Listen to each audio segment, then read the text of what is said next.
कोल्हापूर जिल्ह्याच्या रस्ते विकासाला मिळणार नवी गती. केंद्रीय मंत्री नितीन गडकरी यांचा सकारात्मक प्रतिसाद. कोल्हापूर जिल्ह्यातील रस्ते विकास व वाहतूक सुविधांच्या उन्नतीसाठी पालकमंत्री प्रकाश आंबेडकर यांनी केंद्रीय रस्ते वाहतूक व महामार्ग मंत्री नितीन गडकरी यांची नवी दिल्ली येथे भेट घेतली.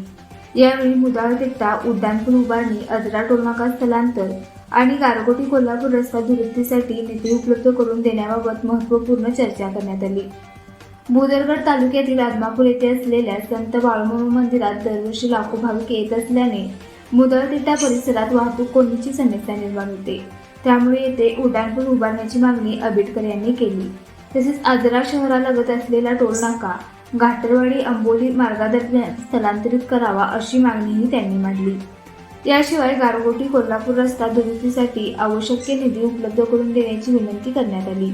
या तिन्ही मागण्यांवर केंद्रीय मंत्री नितीन गडकरी यांनी सकारात्मक प्रतिसाद दिला असून कोल्हापूर जिल्ह्यातील पायाभूत सुविधांच्या विकासाला यामुळे नवी गती मिळण्याची अपेक्षा व्यक्त होत आहे. अशाच प्रेरणादायी बातम्यांसाठी सबस्क्राईब करा इंडियन पोलीस मित्र भारत न्यूज चॅनेलला. संपर्क डॉक्टर सुरेश राठोड, संपादक 9623420295.